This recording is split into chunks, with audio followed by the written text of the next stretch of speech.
নমস্কার বন্ধুরা, কেমন আছো সকলে? আশা করি সকলে অনেক অনেক ভালো আছে। আমি সুস্মিতা চলে এসেছি আবার একটা নতুন ছোট্ট মিনি ব্লগ নিয়ে। এখন হচ্ছে ভোর 5টা, স্নান হয়ে গিয়েছে। সকালবেলাতে উঠে স্নান করে নিয়েছি আর পুজোর কাজগুলো করতে শুরু করে দিয়েছি। আর অর্জুন তো সকালে তাড়াতাড়ি ঘুম থেকে উঠে পড়ে। ও উঠে একটু খাওয়া দাওয়া করে এদিক ওদিক একটু হেঁটে নিয়ে তারপরে দেখছি বইটা নিয়ে বসেছে। তো যাই হোক, বই নিয়ে বসেছে মানে একটুখানি পড়াতেই হবে। পড়তে তো পারে না, আমি একটুখানি ওই ছবি দেখাচ্ছি, ও দেখে নাম টামগুলো বলে দু একটা, আর আমি পড়ি, ও চুপচাপ শোনে। এটাই হচ্ছে কাজ। ছোট মানুষ যখন যেটা ভালো লাগে তখন সেটাই করে।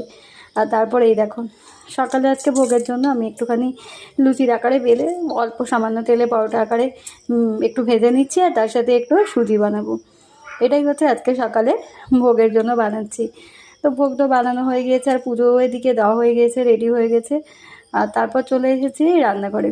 রান্নাঘরে হচ্ছে আজকে উনুনে রান্না হচ্ছে। একদিকে বসিয়ে দিয়েছি ভাত, আর তার সাথে একদিকে আলু পটলের তরকারি রেসিপিটাই আজকে শেয়ার করছি। শাক ভাজা, তার সাথে পনিরের তরকারি, ডাল, চাটনি, অনেক কিছুই হবে। সেগুলো আর শেয়ার করছি না, তাহলে ভিডিওটা অনেক বড় লং হয়ে যাবে।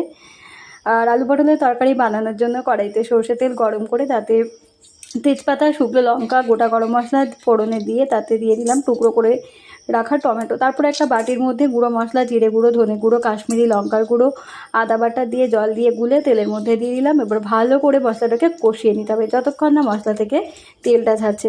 আর দিয়ে দিলাম 3টে পাকা লঙ্কা। আলু আর পটলটাকে আমি আগে থেকেই ভেজে রেখেছিলাম, এখন ভেজে রাখা আলু আর পটলটাকে দিয়ে দিলাম।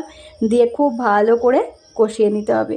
দিয়ে দিচ্ছি পরিমাণ মতো লবণ, আবারও একটু নেড়ে চেড়ে নিয়ে এবার দিয়ে দেবো পরিমাণ মতো গরম জল। রান্নায় গরম জলের ব্যবহারটা কিন্তু মাস্ট। ঠান্ডা জল দিলে তরকারির যে স্বাদটা হয়, গরম জল ইউজ করলে কিন্তু সেই স্বাদটা ডাবল হয়ে যায়। এবার ফুটিয়ে নেব। ফুটিয়ে নেওয়ার পরে আলু পটলটা সেদ্ধ হয়ে আসলে তখন দিয়ে দিলাম আমি অল্প সামান্য একটু চিনি, আর দিয়ে দিলাম গরম মশলা গুঁড়ো। ব্যাস, আলু পটলের তরকারি রেডি। ছোলা বা নারকেল দিয়ে করলে ভালো হয়, আজকে ছোলা নারকেল কোনোটাই হাতের কাছে নেই, তো সেজন্য এমনিই করলাম। এই দেখো, আলু পটলের তরকারিটা হয়ে গিয়েছে, একদম গরম গরম নামিয়ে নিয়েছি। পুরো ধোয়া উঠছে, এতটাই গরম এখন। কারা কারা ভালোবাসো আলু পটলের তরকারি, নাকি পটল ভালোবাসো না, সেটা কিন্তু কমেন্ট করে জানিও। আর এই দেখো, সকালে হচ্ছে ভোগ দিয়েছিলাম, হচ্ছে 1 গ্লাস দুধ দিয়েছিলাম, তার সাথে হচ্ছে ওই যে পরোটা আর সুজি, এটাই দিয়েছিলাম। সকলে একটুখানি ভোগ দর্শন করো, ভগবানকে দর্শন করো। আর ভিডিওটা আজকে এখানেই শেষ করে দিচ্ছি। দেখা হবে আবার নতুন পরবর্তী একটা ভিডিওতে।